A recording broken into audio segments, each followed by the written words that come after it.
Bem, amigos do Bate-Bola Entrevista, hoje estamos em São José para falar com um pouco do futebol de São José, da grande Florianópolis. Mas ao meu lado, Aldori Silva, que foi atleta, foi dirigente, foi técnico, foi narrador, comentarista, repórter, mas agora está trabalhando no futebol profissional, mas isso a gente vai falar depois. Aldori Silva, prazer em tê-lo aqui no Bate-Bola Entrevista. Sendo um prazer em receber minha residência, para falar um pouco daquilo que a gente escreveu na história bonita no futebol amador, hoje no profissional, enfim, uma história que a gente vai tentar passar para você, aquilo que a gente viveu, né? Bom, Dori, você começou nas categorias de base do Ipiranga, né? E depois acabou assumindo a presidência do clube, sendo o presidente mais jovem da entidade. Fala um pouco do início da sua carreira no futebol amador e depois assumindo a presidência do Ipiranga. Bom, Sandro, eu comecei no Ipiranga com 8 anos de idade, eu passei por todas as categorias do clube. Eu, com 19 anos, eu fui eleito o presidente do clube com mais de 200 votos. Sou o presidente mais jovem da história do clube. Na minha gestão, a gente conseguiu esse complexo esportivo que hoje o Ipiranga tem.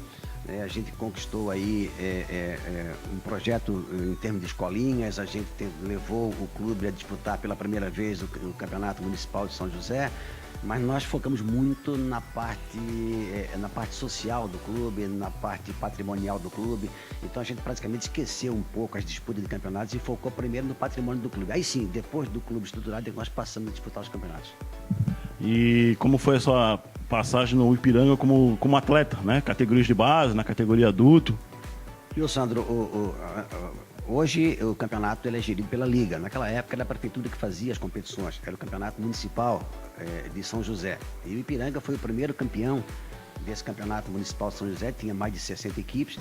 A fórmula é tipo a Copa do Brasil, onde você perdia e era eliminado. E o Ipiranga, em 7 jogos, ele empatou 3 jogos e venceu 4. Nesses 3 jogos nós vencemos nos pênaltis. Na época eu fui o destaque como goleiro, 17 anos de idade eu tinha.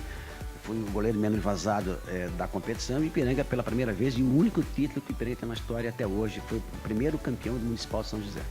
E quando começou a jogar nas categorias de base do Ipiranga, já começou como goleiro ou não? Não, rapaz, eu era lateral direito. Lateral direito, e Ipiranga, assim, Ipiranga era um clube muito fechado, né? Tinha aquele grupo ali de jogadores e era muito difícil você entrar no primeiro time, porque naquela época tinha muito jogador bom e era muito difícil você jogar no primeiro quadro. E me lembro também que um dia, até tem uma data interessante, dia 22 de abril, o Ipiranga jogava contra o Oswaldo Cruz, uma equipe super tradicional do Estreito e do futebol amador. E eu fui assistir o jogo, moleque, fui assistir o jogo. E chegou lá, um dirigente de Ipiranga me perguntou se eu queria jogar. E eu brincando disse, só se for no gol. E era justamente a posição que faltava, era goleiro. E eu comecei ali a minha trajetória no gol. Dali para frente a gente conquistou uma trajetória muito bonita, conquistando 8 títulos amadores. Isso era em que ano? Foi no ano de 1975. 75, além de Ipiranga, quais eram os clubes que tinha na região? Que sempre teve clubes tradicionais, né? Saldanha, América, Bandeirante, Nacional, isso aqui em São José, né? Depois veio aí a Indio, tinha a Portuguesa do centro, que tinha aqueles jogos tradicionais, o Oswaldo Cruz, o Paula Ramos, o Bandeirante do Ribeirão da Ilha, o Independente de Santa Amaro. Então são assim, o BAC, que era uma equipe tradicional, que antigamente não tinha as ligas. Antigamente era o campeonato da grande Florianópolis. Então a gente tinha jogos aí com 1.500, 2.000 pessoas torcendo, né? Você via que quando o Ipiranga ia jogar no centro, ia 2 anos acompanhando. Quando o BAC saía para jogar fora, ia 2, 3 anos. Então naquele tempo era diferente, porque naquela época jogava o jogador da cidade. Então acompanhava com ele o pai, a mãe, a namorada, o filho, o amigo. Então a gente tinha torcida, tinha gente fora do alambrado torcendo por nós, era muito mais gostoso. E você falou também que depois teve passagem pelo América de Barreiros, pelo Saldanha da Gama, pela Indio, né? Que todo mundo, quem conhece um pouco do futebol amador, eu não cheguei a conviver isso, mas conheço um pouco da história.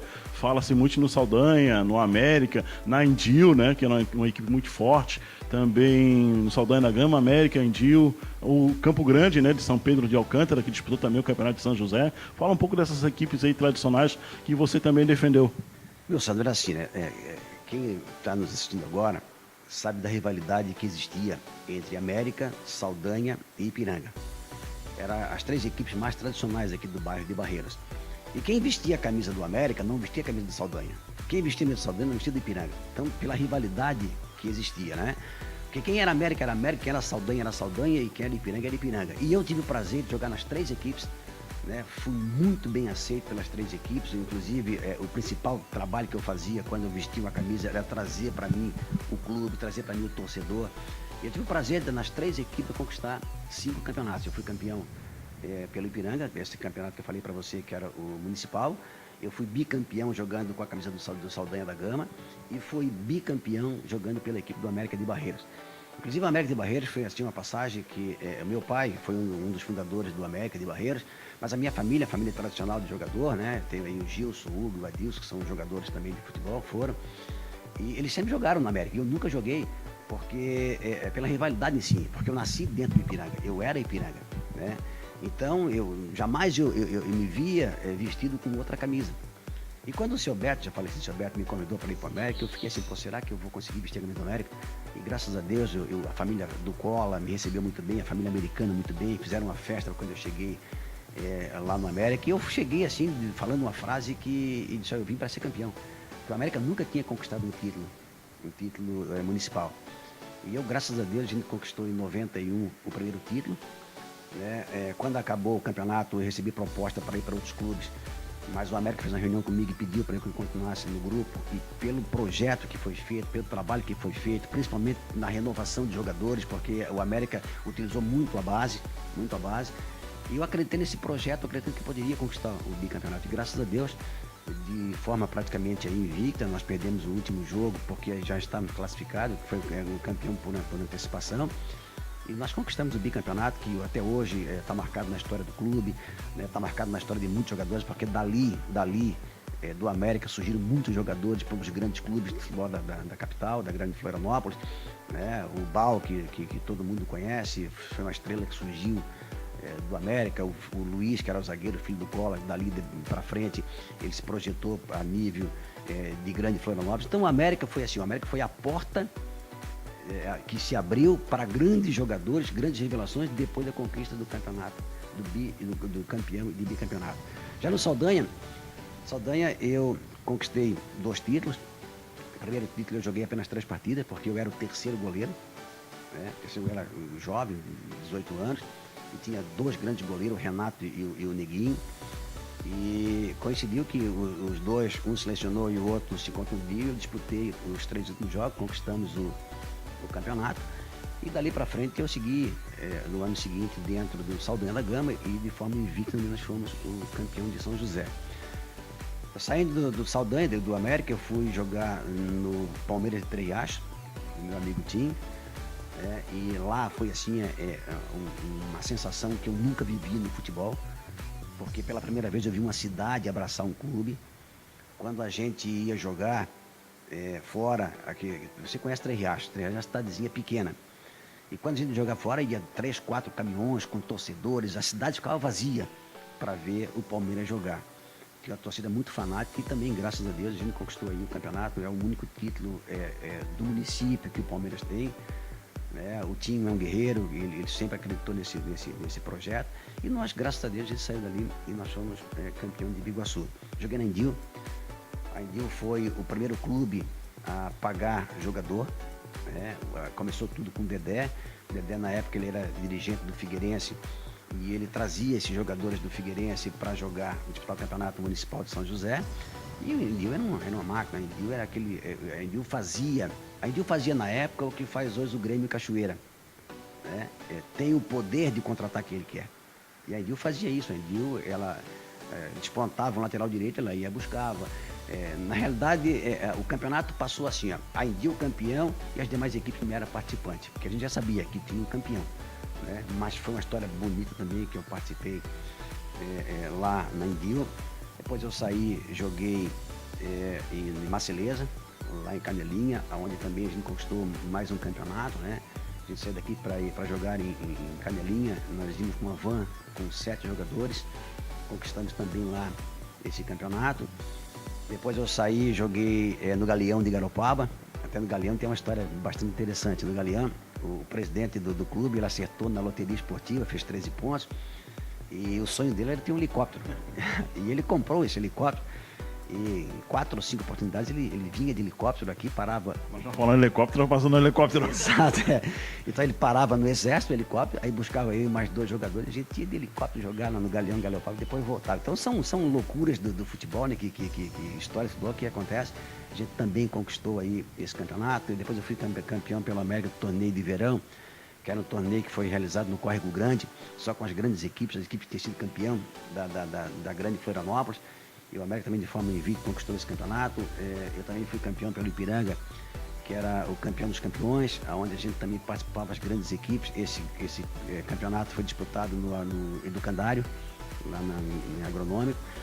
Então, assim, a gente tem uma trajetória bonita do futebol, né? Desde 8 anos, eu parei com 36 anos no Campo Grande, foi a minha última equipe, né?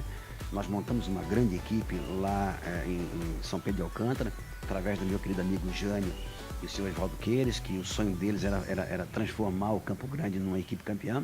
Infelizmente eu não consegui, né, porque a equipe na reta final deu alguns problemas internos, né, e esses problemas afetaram o rendimento da equipe e a gente foi até a quarta de final e infelizmente eu não fui campeão jogando pelo Campo Grande. Agora, meu maior, eu tenho uma dívida com o Ipiranga. Eu fui campeão do Ipiranga no Municipal, mas não fui campeão com o meu clube no campeonato da Liga, né? Porque quando a Liga começou a disputar campeonatos, eu joguei mais 2, 3 anos e eu me afastei, porque eu passei a exercer uma outra atividade esportiva.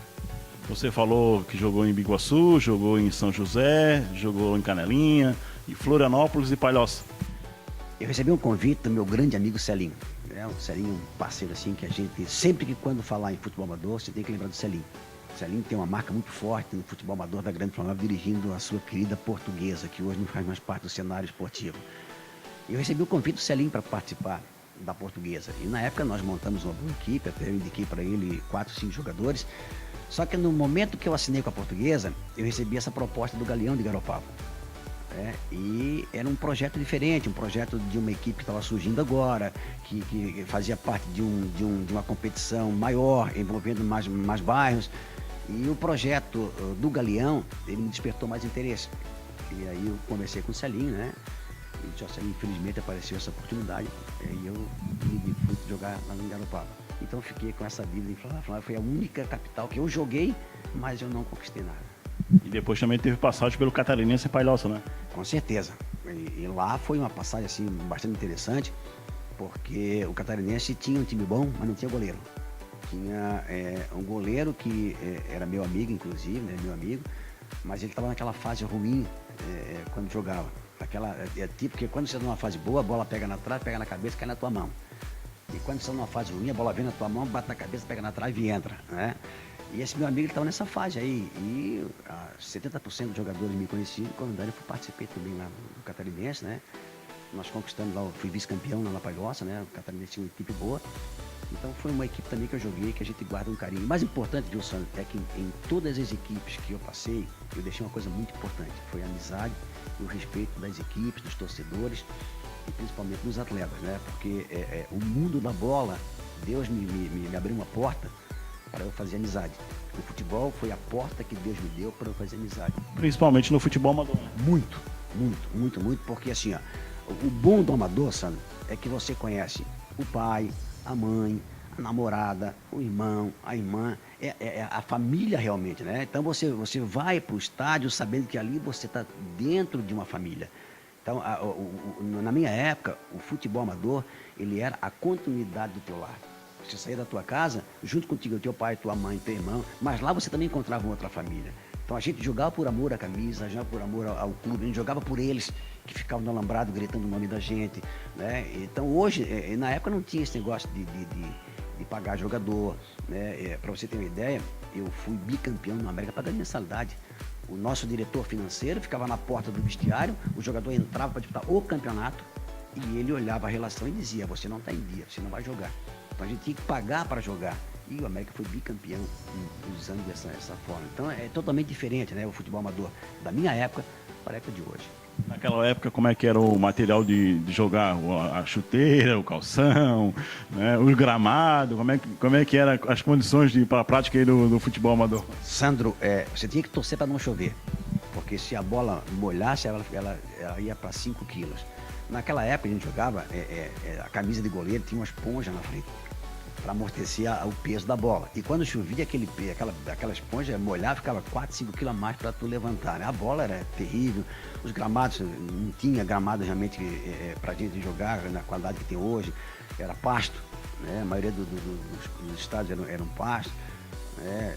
O material é totalmente diferente do material de hoje, né? As condições totalmente diferentes. Eu sempre falo que nós nascemos na época errada, a gente tinha que nascer agora.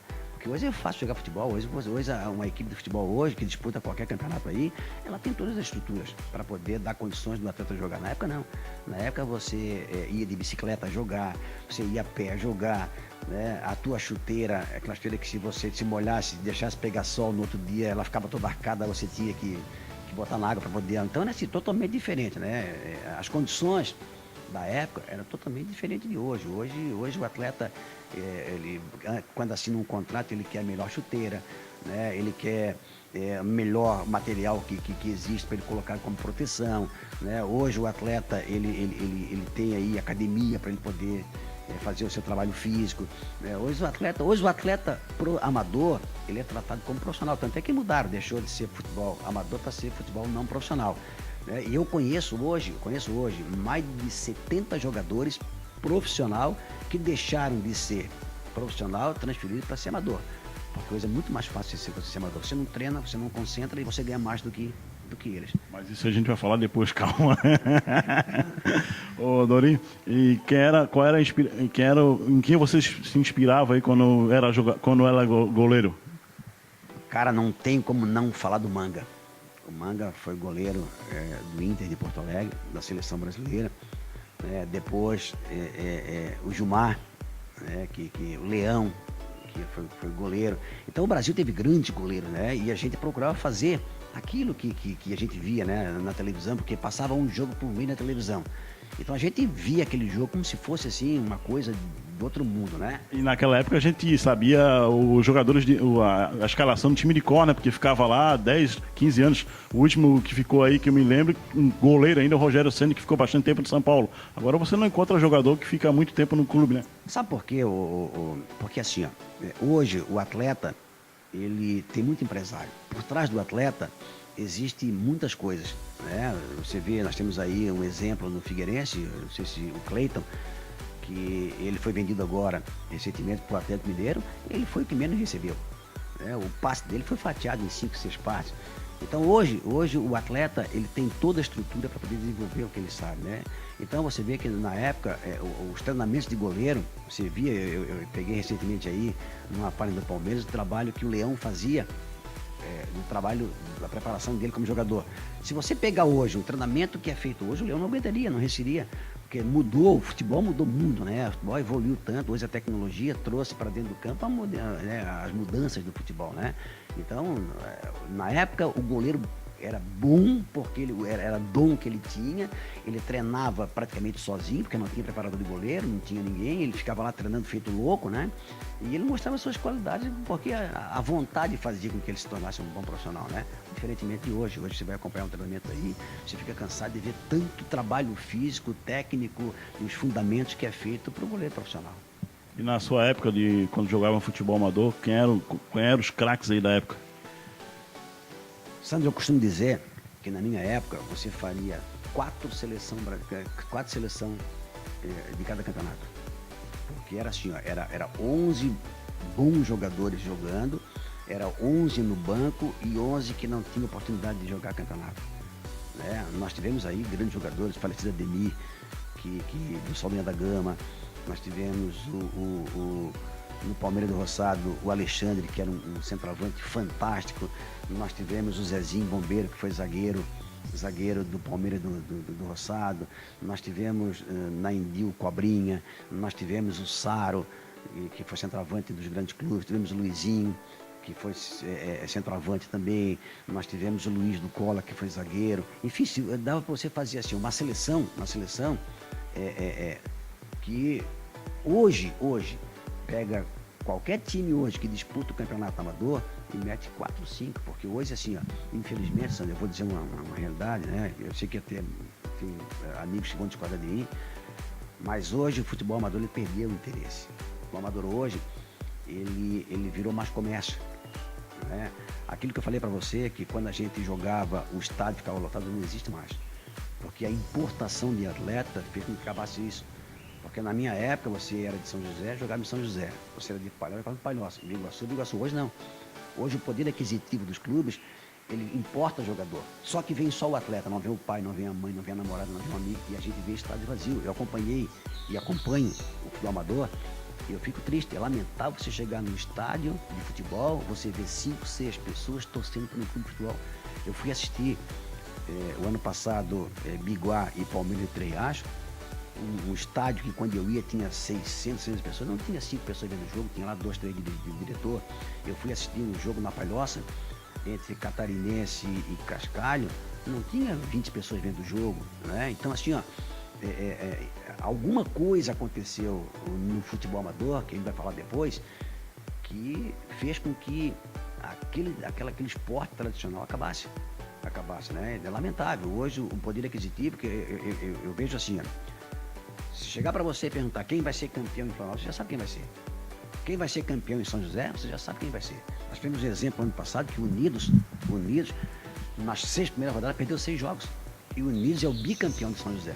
E todo mundo já dizia que o Unidos ia ser rebaixado para a Série B de São José. O poder aquisitivo fez com que mudasse a história. No retorno, ele contratou um time inteiro e foi campeão de São José. Não é? Então, é situação assim que, às vezes, fez com que eu me afastasse um pouco do futebol, porque isso tira a oportunidade do jovem da comunidade ele ter o seu espaço também no clube. Porque ele nasce crescendo e vendo o seu time jogar, o time do coração. Só que quando ele se acha preparado e pronto para poder jogar no clube que ele gosta, vem um jogador de fora, de um outro município, e toma o lugar dele. Então você vê que hoje São José não tem o campeonato de divisão de base, Biguaçu tem, Palhoça tem, Florianópolis tem, mas São José não tem. São José é o 4º município em arrecadação do estado. Por que não fazer um trabalho voltado para isso? Nada contra, mas se preocupe em fazer 50ão, primeira divisão, segunda divisão, terceira divisão, quarta divisão. E não faz categoria de base. Não fazem nada. Porque se você pegar, Santos, você vê atleta, jogo. Por que eles fazem as divisões em datas separadas? Você vê atleta jogando em 3, 4 divisões na mesma cidade. Isso está errado, isso aí. Que faça a segunda e terceira divisão, mas usando o jovem, que pegue lá, estipule uma data máxima de 20, 22 anos, para poder sim dar oportunidade para esses jogadores, para lá no futuro eles servir o clube que eles gostam. Então hoje não existe mais isso, ou não existe um projeto voltado para isso, infelizmente. E também, no meu entender, isso também é a decepção para o próprio pai que jogou, tipo, vamos supor, jogou no América, né? E o América não tem uma categoria de base. O pai jogou no América por muitos anos e o filho não teve oportunidade de jogar no América. Ou o filho também queria fazer, como o pai jogou no América, queria ter o interesse de jogar no América. Como não tem a categoria de base, isso vai acabar indo para outro esporte. E acaba, sim, e acaba. Hoje o pessoal comenta que a internet matou o futebol. Eu discordo disso. A internet veio para ajudar. Porque se você pegar hoje, lá no YouTube, pega no Google, o Google vai te ensinar a jogar bola. Porque ali tem todos os fundamentos que você pode praticar em casa. Coisa que a gente não tinha na oportunidade. O que acabou foi justamente isso. Foi a falta de espaço para esse jovem atleta que sonha em vestir a camisa do clube dele e não consegue por isso, porque ele não tem aquela categoria de base e que dê a sequência para poder fazer ele jogar lá na frente. Então o que é que vai acontecer? Eu vou jogar até 16, 17 anos, aí o clube que eu nasci gostando e aprendendo a ver jogar, ele não acredita no meu potencial, não me dá oportunidade, porque ele sabe que se eu jogar ali, eu vou ser eu sou um futuro jogador. Eu posso se tornar um grande jogador, como não? Então ele vai apostar em quem? Num atleta de nome de outra cidade, vindo ali para tirar o espaço daquele jovem e principalmente pagando. Eu vejo o clube aí pagando horrores para poder ser campeão, colocar um troféu desse tamanhozinho na prateleira e para dizer que eu fui campeão municipal. Então, o futebol mudou muito. E eu, no meu modo de entender, eu acho que mudou para pior. Na sua época, as equipes profissionais, tipo o Avaí, Figueirense e o Guarani, davam oportunidade para o pessoal do futebol amador? Sim, com certeza. Com certeza. Eu tive grandes amigos que saíram do amador e foram para o futebol profissional. Se bem que naquela época, Sandro, o profissional ele era muito difícil. Você vê que Eu vivi uma época que Avaí e Figueirense, eles saíam catando dinheiro para viajar para disputar uma Série D. Né? Onde parava de frente do estádio Orlando Scarpelli, o torcedor vinha, eles com balde de água, o torcedor colocava o dinheiro dentro do balde de água para poder ajudar a pagar a viagem dos jogadores. Muito difícil, mas mesmo assim, a gente vê a história bonita de Avaí e Figueirense. Né? Sim, deram muita oportunidade. Eu tenho alguns amigos que se tornaram profissional. Né? Na época não tinha empresário, né? Então o atleta ele botava a esteirinha debaixo do braço, ele ia fazer um teste, se fosse bom ele ficava mesmo. Né? Então, com certeza, você vê que Avaí e Figueirense tiveram grandes jogadores daqui da cidade. Né? Os grandes clássicos do futebol amador, do futebol profissional, foram jogadores que nasceram aqui na cidade. Né? Aí depois começou a vir de São Paulo, de Minas Gerais, do Rio de Janeiro, de Porto Alegre, do Rio Grande do Sul. Aí sim é que começou aquela rivalidade gostosa que tinha, passou a diminuir um pouco. Né? Hoje não é tanto quanto era antigamente, porque na época a gente vivia o clássico da cidade. Né? Era o pessoal que morava na cidade que jogava, então era muito mais gostoso. E o Aldori não teve oportunidade de fazer um teste no futebol profissional? Sandro, eu prefiro não falar essa parte, né? Porque aconteceram coisas que, infelizmente, eu não gosto, não queria tocar nesse assunto, se você me permite. Aldori, depois que você parou com 36 anos, aí largou o futebol dentro das 4 linhas e foi ser técnico, né? Cara, é assim, ó, na vida, você tem que fazer aquilo que você gosta, né? E eu recebi a oportunidade de treinar o Ipiranga, porque na época aqui em São José tinha as clubes, era a Associação dos Clubes de Barreiras. Eram os clubes que não tinham condições de disputar o campeonato municipal. Assim como tinha as Clubig, ainda tem as Clubig em Biguaçu, né? Exatamente, né? E as clubes aquilo era presidido por um cara fantástico, meu amigo Clésio, muito sério, né? Muito sério. E as clubes era o Clube da Comunidade de Barreiros. Então aquele atleta que não tinha condições de disputar um campeonato da liga, ele migrava para as clubes. E tinha sim jogos fantásticos. Eu nunca vi um jogo nas clubes com menos de 600 pessoas, porque a comunidade vinha torcer, né? E o Ipiranga participou dessa competição, porque o Ipiranga não estava fora do campeonato municipal. E eu peguei o Ipiranga para treinar nesse campeonato, né? E a gente chegou aí na final, né? Eu fui vice-campeão, nós perdemos a final. Aí depois eu em 2003, recebi o convite do Baga é um grande parceiro, para treinar o Bela Vista. Aí eu falei, Bela Vista aqui de São José. E eu falei que eu ia para lá se eu conseguisse, se eu pudesse levar jogadores, porque a gente tem aqueles jogadores que a gente conhece, né? E eu levei 13 jogadores, eu fiquei apenas um turno. O primeiro turno nós terminamos de forma invicta, nós disputamos o primeiro turno contra o Campo Grande, jogando aqui no nosso estádio do Bela Vista, empatamos o jogo em 1-1. E o Campo Grande ele foi campeão pelo saldo de gol, tinha a melhor equipe, e o Campo Grande ele ficou, já se classificou para a final, e nós, pela pontuação que a gente fez, você tem uma ideia, eu larguei, eu fui trabalhar na rádio, e pela pontuação que a gente fez, no primeiro turno foi tão grande, classificava-se em 4, que o Bela Vista ganhou 4 jogos só no retorno, e mesmo assim ainda tinha pontuação suficiente para disputar o quadrangular de São José.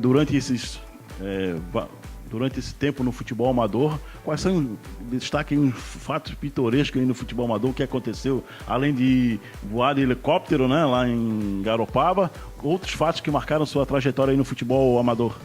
Bom, Sandro, tem um fato, né, que a gente sempre conta, aconteceu em Palhoça, entre o jogo Vasquinho Sul do Rio e o time do Catarinense. A gente estava transmitindo o jogo, o meu amigo Túlio Portela que apitou, e na época o microfone era totalmente diferente de hoje, né? Hoje é tudo digital. Na época ele tinha aquelas maletas que você andava amarrado com 200, 300 metros de fio. E durante o jogo caiu um tempo muito forte, com trovoadas e vento, chuva, e começou a dar choque no nosso microfone. E durante a partida houve lá um tumulto, o pau comeu, e eu entrei no gramado para poder entrevistar. A gente podia fazer isso na época. E onde eu encostava o microfone dava aquele choque, né? Então só havia atleta correndo, e eu fui entrevistar o Túlio. Quando eu botei o microfone na boca, o Túlio levou aquele choque e saiu correndo. Então foi uma história legal, né? Outra história também legal, o meu amigo Hélio de Almeida, grande parceiraço, trabalhou comigo na Rádio Gazeta. Nós fomos fazer um jogo canudense, e a equipe do BAC, era a estreia do campo do Canudense, a inauguração, e chovia muito. E o campo do Canudense, o vestiário, ele fica para baixo, e você sobe a rampa e vai no campo. E começou a chover muito na época, aquelas maletas te davam condição de tu conversar com o teu profissional sem tu falar no ar. E comecei a transmissão e bola vai, bola vem, bola sobe, bola desce. Quando o Hélio, que era o repórter, entrou, o som dele estava muito alto. E eu desliguei o canal de voz do Hélio e eu falei, Hélio, desce um degrau. Na palavra descer degrau é você baixar o som. E o jogo continuou, e bola vai, bola vem, bola sobe, bola desce. Quando o Hélio entrou de novo, o som altíssimo. Liguei de novo e disse, Hélio, por favor, desce mais um degrau. E o jogo foi fluindo. Na terceira vez o Hélio entrou, o som alto não aguentei. Aí eu desliguei o microfone e dei uma bronca nele, né? Mas sem o ouvinte ouvir. Ele assim, Aldoripa, se eu descer mais um degrau, eu não vejo o jogo, eu tô quase dentro do vestiário. Em vez dele baixar o som, ele estava descendo o degrau do vestiário. Aí, pô, são histórias assim que a gente tem, né? Tem uma história também com o Adilson Sanches. Mas aí já é a nossa segunda parte do nosso bate-papo aqui. Eu tenho uma com o Adilson Sanches, meu mestre Adilson Sanches, tenho um carinho muito especial por ele. A gente transmitindo um jogo, o Feijão, que eu tive o prazer de acompanhar a tua entrevista agora, viu essa cena. O Adilson Sanches transmitindo o jogo. Eu de repórter, eu de comentarista e o Dino Montes de repórter no outro lado. E na época não tinha cabine de rádio no Avante. E eles colocavam uma mesa no centro do gramado, a gente colocava o equipamento em cima da mesa e ficava ali sentadinho no meio do gramado acompanhando os lances. De repente veio uma bola disputada ali, os dois vieram correndo e os dois jogadores caíram por cima da mesa, derrubou o Adilson Sanches, derrubou o Dori Silva, derrubou o equipamento e acabou a transmissão. Então são histórias que a gente realmente vivenciou no futebol. Tem muitas. Essa é a primeira parte do bate-papo com o Aldori Silva. Daqui a pouco a gente, na próxima parte do nosso bate-bola entrevista, vamos falar um pouco da trajetória do Aldori no rádio e no futebol amador da Grande Florianópolis, as grandes transmissões do futebol amador, onde tinham cabines de transmissões, né? Tinha uma facilidade muito grande de conseguir linha de transmissão, né? Mas a gente vai acompanhar esse papo na segunda parte do bate-bola entrevista aqui com o Aldori.